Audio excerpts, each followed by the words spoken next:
Welcome to the Improved Garage YouTube channel. Today I'm going to be doing something fairly simple and straightforward, but I figured I'd post a little video on it anyway. So I'm here inside the Scion XB, and I'm going to be upgrading the radio.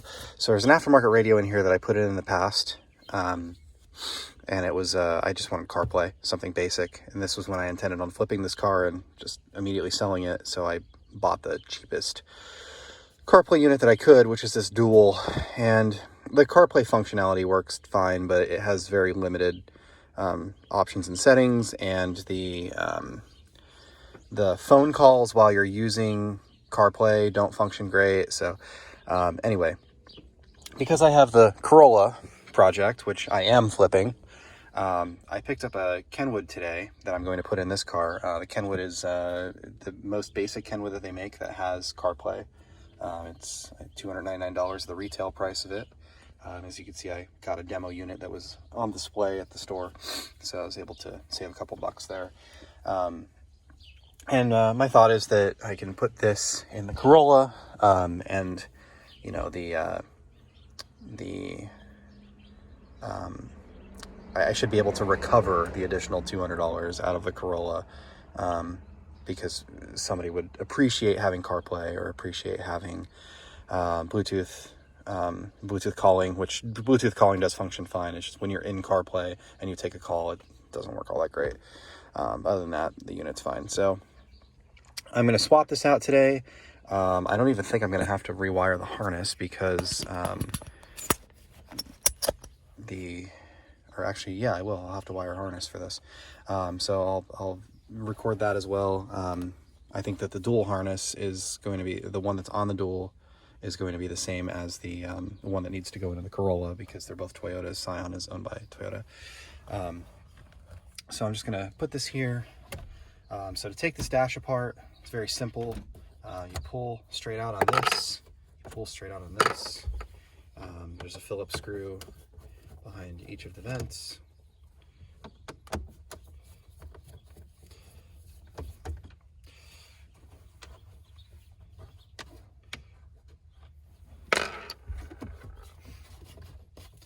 And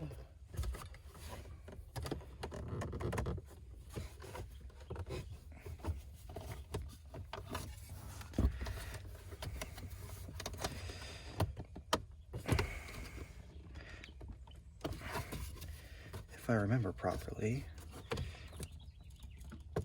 this just pulls out. There we go. So the entire dash pulls out. That can be shut. It's actually better for it to be shut. On the back side, there are several harnesses. So as you can see, there's kind of two plugs up top, one plug in the bottom. You can see that bottom plug, there's a white clip right on the front. So we're just going to squeeze that, unplug it.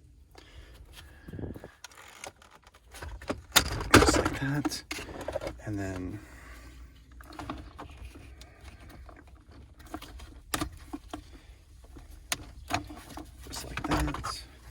and then the dash is out of the car. So let's take a look at what's left here. So this car already has an aftermarket head unit in it. If it did not have an aftermarket head unit, this metal plate would be screwed into the factory radio, which is actually a similar size. It has a little bit of, it's a little bit wider. It has these rounded tabs on it from the factory. So unplug this. So we have 4 screws here that we're going to take out, 2 on each side.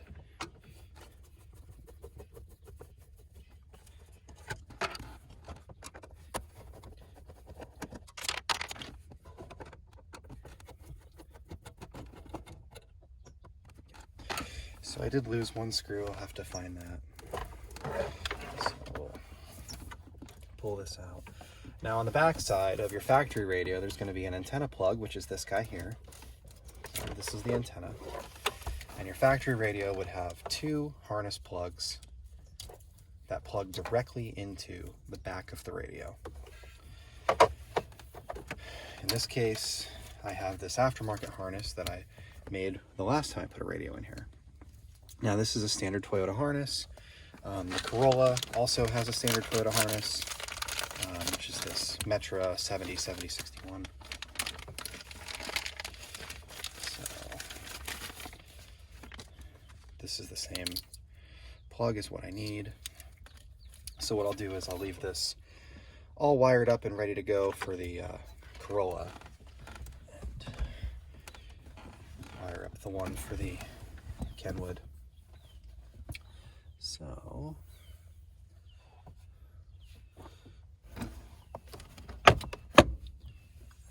found my screw.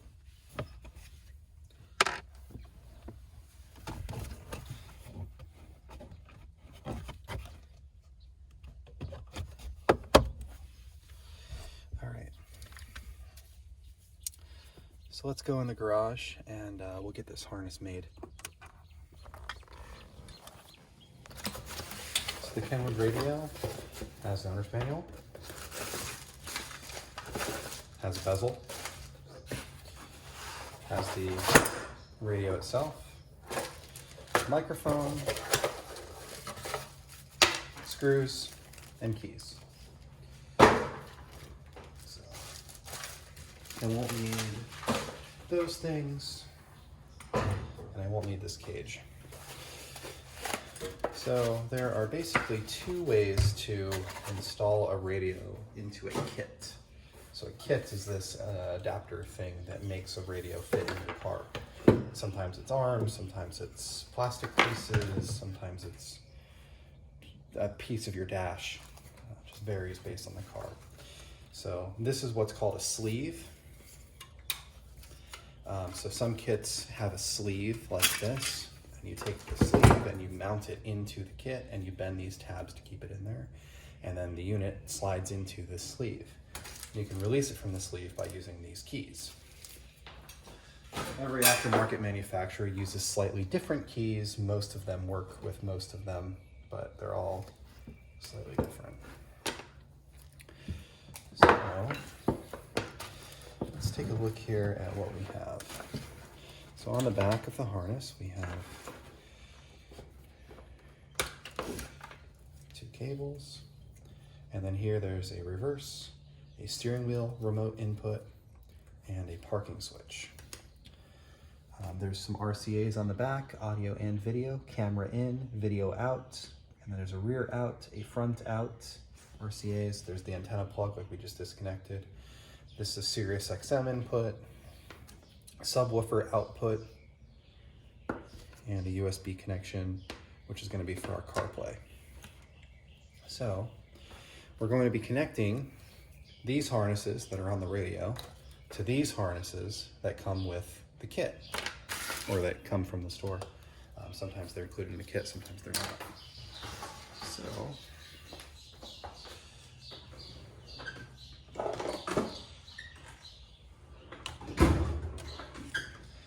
so the first thing that you want to do is you want to strip the wires.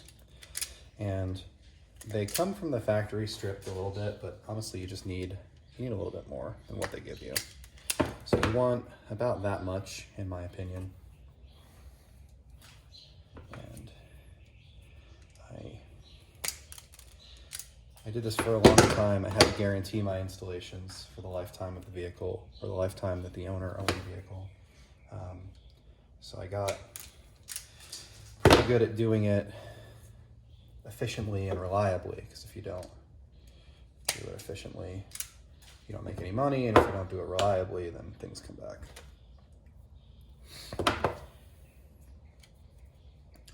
So really, this isn't difficult to do. You're basically playing match the colors. Learned how to do this when you were 5. It's not a big deal. So take 2 wires. This is the way that I do it. Lots of people do it lots of different ways. Take the 2 wires, overlap them slightly, twist the 2 together.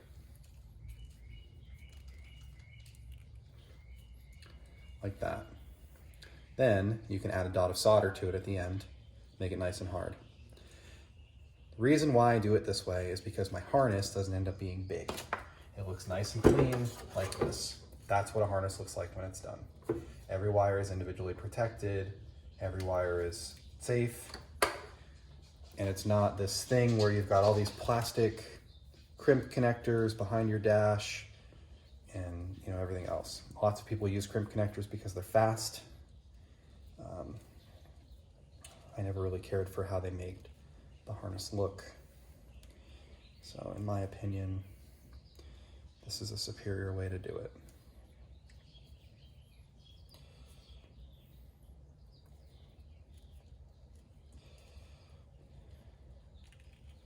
So get these connected.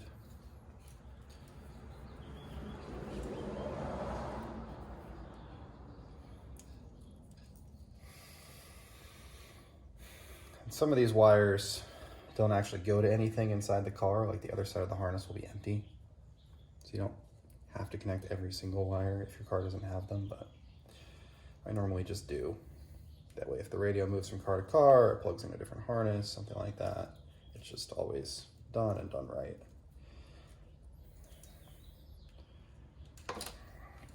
So, this harness is completely connected. What I'm going to do here is grab my soldering iron, grab just a touch of solder.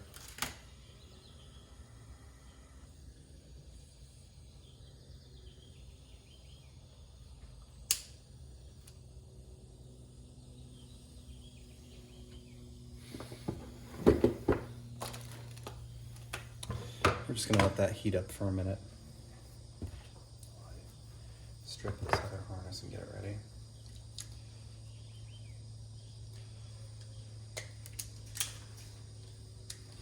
I know these wire strippers look a little funky.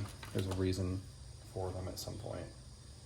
I think when I'm doing the speakers in the Mazda, probably the best time to show you why I use them. Or when I'm doing the arm removal on the Corolla. So the greens and the purples are your your rear speakers. So purple is right rear, green is left rear. You'll see that there's a purple and a purple black. It's important that you get your positives and negatives correct. If you don't, they will still play, but the speakers will be out of phase, which means that they'll basically cancel out the bass from each other. So you'll get high frequencies, but no low frequencies. And it's not because the speakers aren't playing the bass, it's because they're being canceled out. The sound waves are physically colliding with each other. So.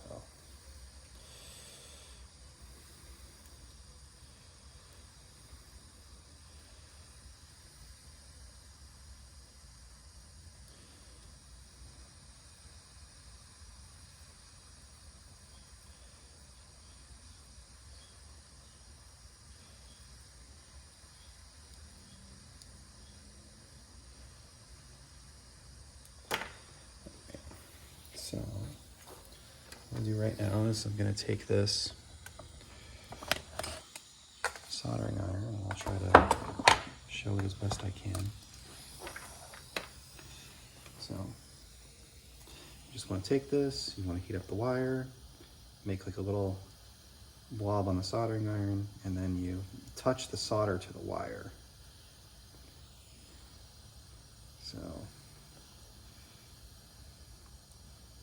the physical wire will get hot enough to melt the solder. You don't need a ton, you don't want a big blob, you don't want a big wad hanging off the bottom of it. It just looks messy and you end up with these sharp pieces that can poke through your tape.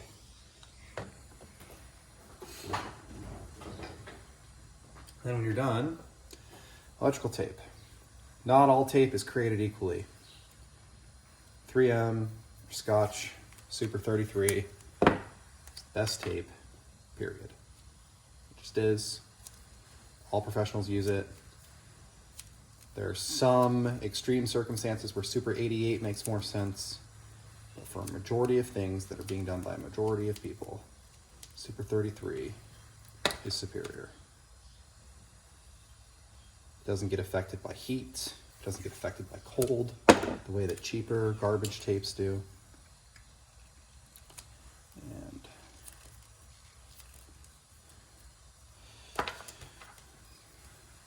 when I started installing stereos, my boss showed me how to tape the connection.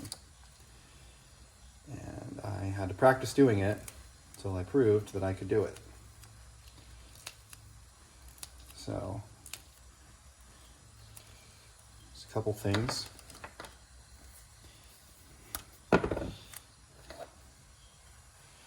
So, number one, you don't need a lot of tape. You need a little bit of tape. If you need more tape, you can take more tape. But if you take too much tape, you end up with a mess. So you realistically want about that much tape for a connection like this. Take this tape, and you want to take the corner, and you want to attach it diagonally in front of your splice. The key here is that you want that corner to be on the bottom. There shouldn't be a lump there. And then you pull diagonally as you twist it around the wire. Just like that. So when you're done, you get a nice tight connection like that. I normally go over them twice. And the reason that I go over them twice is because if there's any fray in the wire, any sharp pieces here, anything like that, I don't want any risk of it poking through the insulation and hitting anything.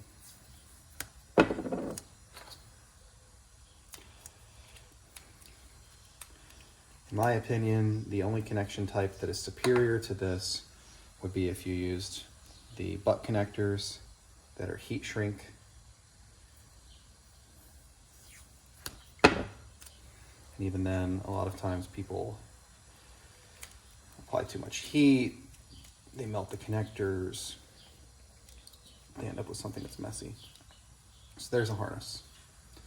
That's what, in my opinion, a completed harness should look like. I always try to clean it up by combining things together that belong together.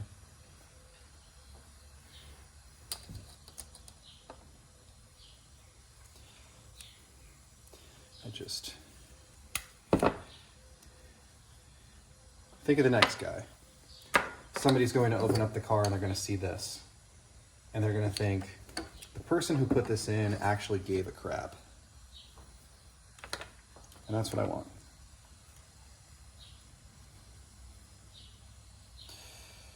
So,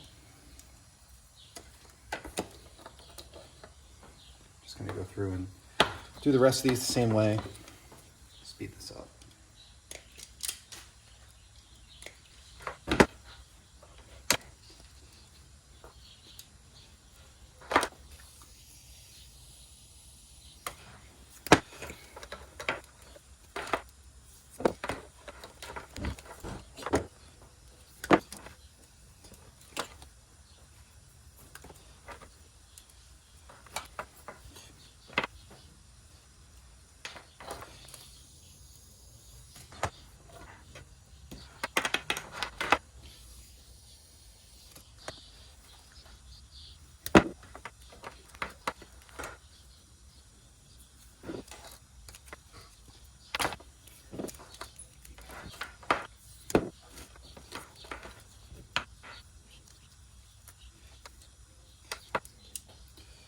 So,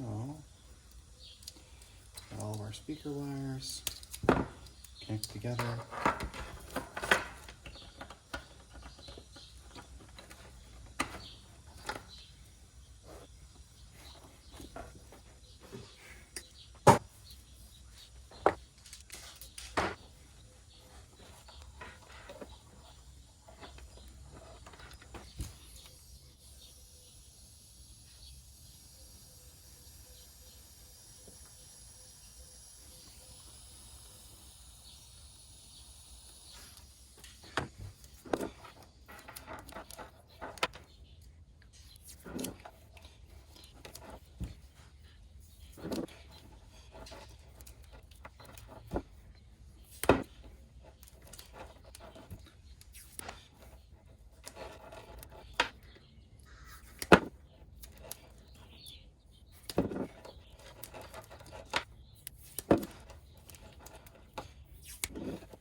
right. So we have our radio wired up. Next thing we need to do is install the kit. So let's grab another Phillips screwdriver because I left mine in the car.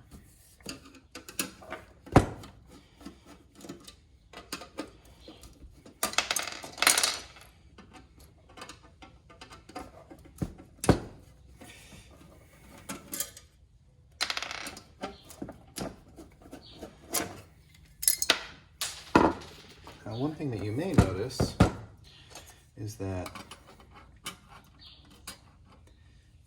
this kit is super narrow.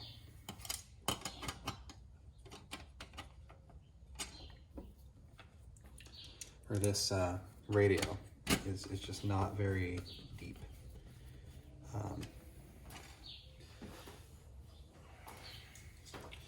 And that's because this doesn't have a CD player in it. So if it did have a CD player, it would be deeper.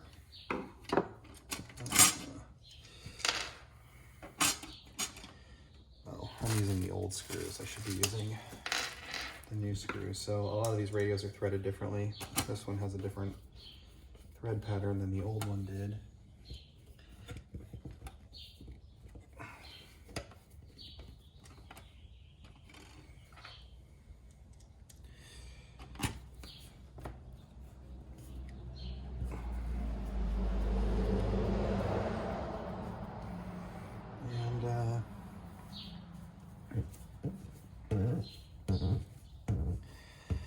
I'm running into problems with the screws not being long enough to go through the plastic and into the radio. So that's fun. And the only screws that they gave me in the kit are short. Lovely.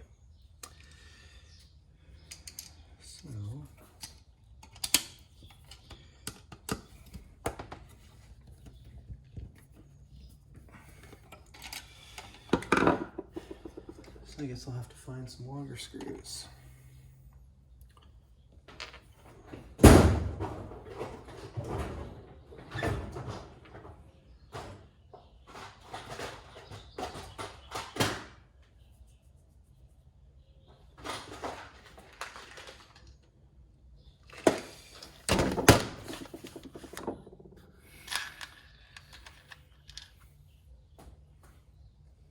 Sometimes these things happen.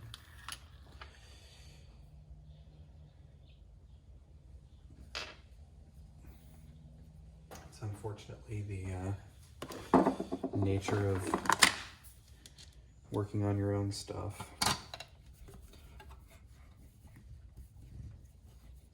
That one's not long enough either.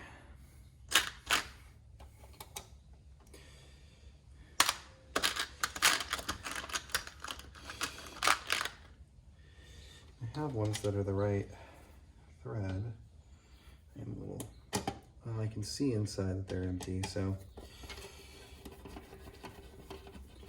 the length shouldn't be an issue on these.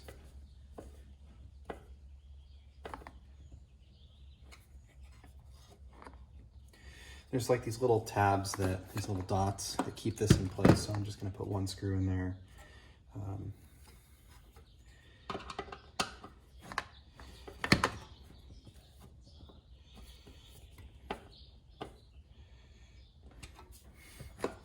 Nice and tight.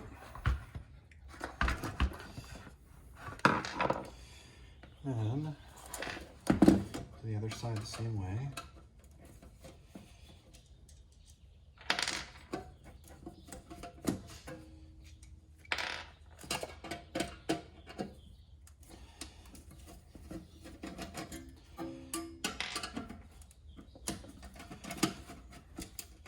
The screws that came with this dual radio were just a little bit longer.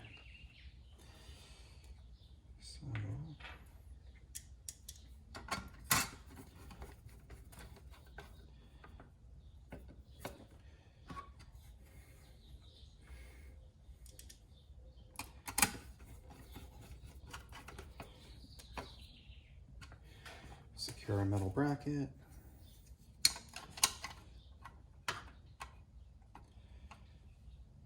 Put that in its place. Have another one of those long screws.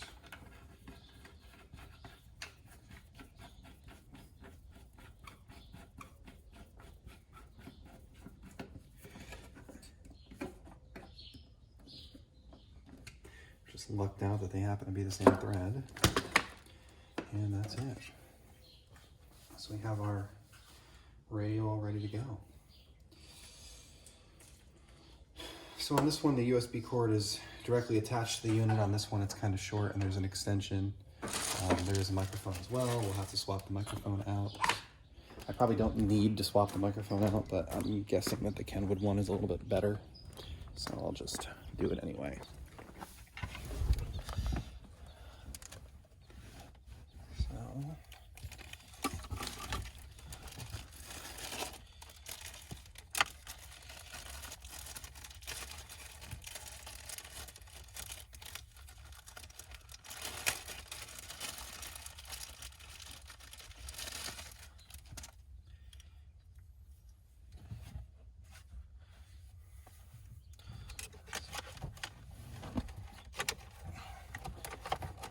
Pull our microphone out.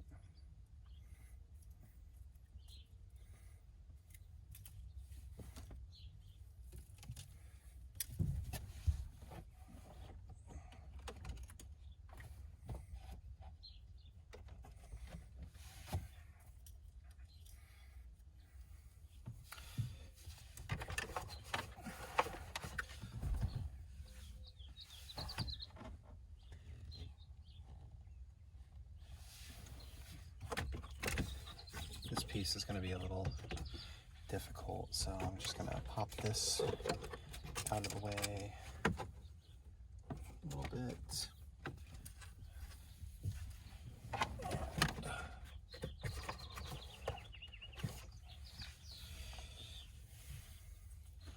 It'd be easier to just drop this microphone down the hole.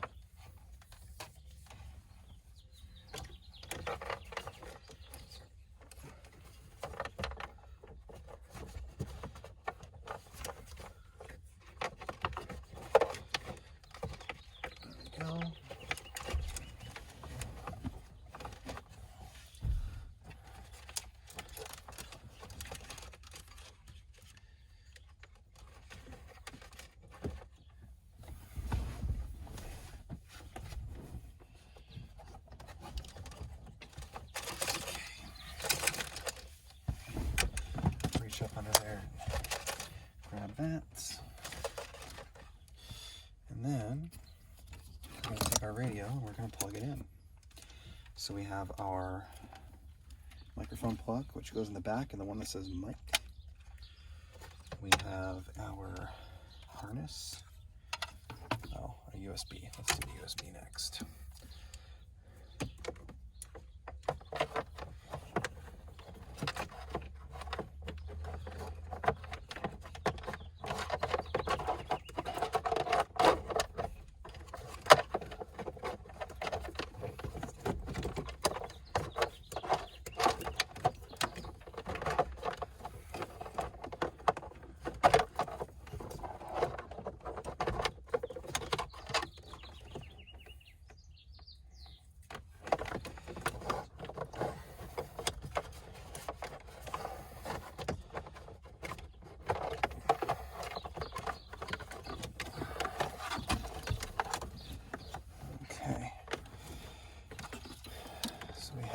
USB cord. I just kind of like to plug in cables in order of length. Longest one first, and then all the shorter ones after it. So your stereo is just getting closer and closer to the dash. Don't forget the antenna. Make sure you plug that in.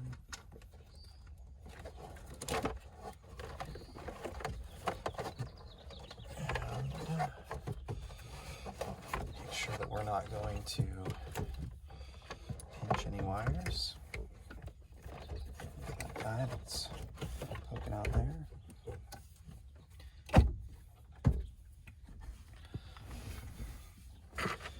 Then I'll take our screws.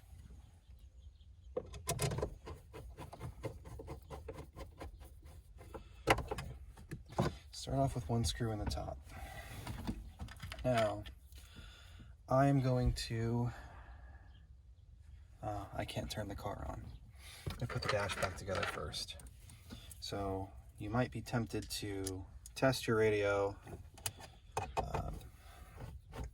In a lot of cars, there is a passenger airbag disabled light, or a pad light, that is in the center console area somewhere. In my car, it's right here. And if you turn the car on with that disabled, in a lot of cars it will cause an airbag light. Some cars, those airbag lights can be cleared by disconnecting the battery and leaving it disconnected for a little while. But in other cars, you actually require a dealer scan tool to disable that. So I'm not going to do that here. So we're going to bring this back. We're going to plug our harnesses back in. Make sure we plug in all of our harnesses. And they're color coded, gray to gray, white to white. They're all different sizes and pins and things, so pretty easy to get it right. Then we're going to snap this in. And we have our new radio installed. So now is a point where you can turn the car on and see how she works and test it all out. I'm going to finish putting these couple screws back in. I've done a lot of these, and unless the one that I got in the box is bad, I know it's going to work when I power it on. So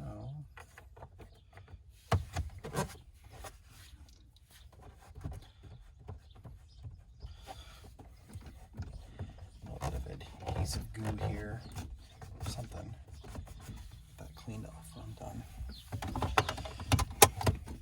Ashtray didn't need to come out, but I took it out anyway. So let's turn the car on. Car is on.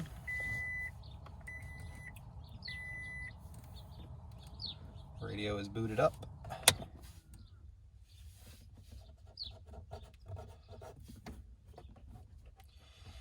Okay, so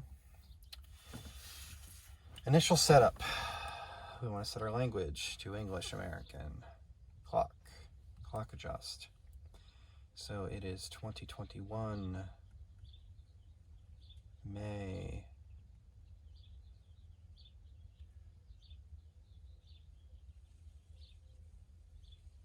26th, and it is PM 7:40. Set. Back. Display. Background. Looks like I have a couple different backgrounds to choose from. Looks like I can upload my own images. That's interesting. That looks funky. Let's use that. Back. Camera. So I do not have a parking camera attached to this, so that's not going to be used for anything. Demo. So all head units will come in demo mode. Well, I've never seen a head unit that doesn't come in demo mode out of the box. So that is when you plug it in on the store display, it does all the flashy lights stuff. It's just designed to catch your eye. So at this point, demo is disabled. We'll finish our setup. I agree. Let's see here. So we are listening to the radio. Just a handful of disciples.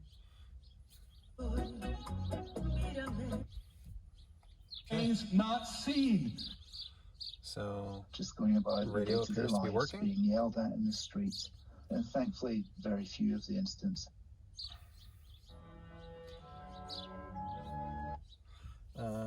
Was a renowned evolutionist of the 20th century. As a young man, he had attended events of that bread. I'm getting a lot of stations. Okay, so anyway, this seems to be working. Let's check out the equalizer. So looks like I have a couple different options for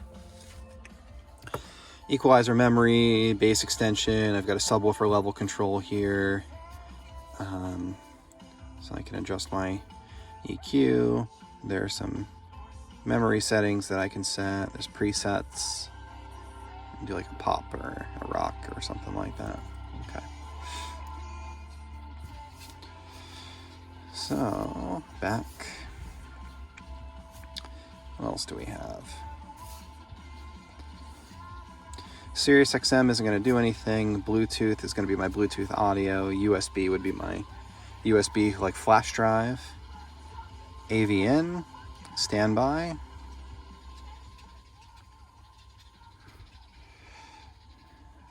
And I think I need to mute this or I'm going to have a copyright issue.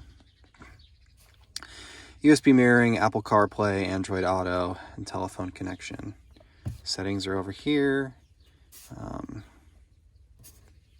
can make it beep. You can adjust my clock. Beep just means when you press the buttons, it beeps. Device mode, mirroring for Android or Android Auto, so it looks like it supports both. And then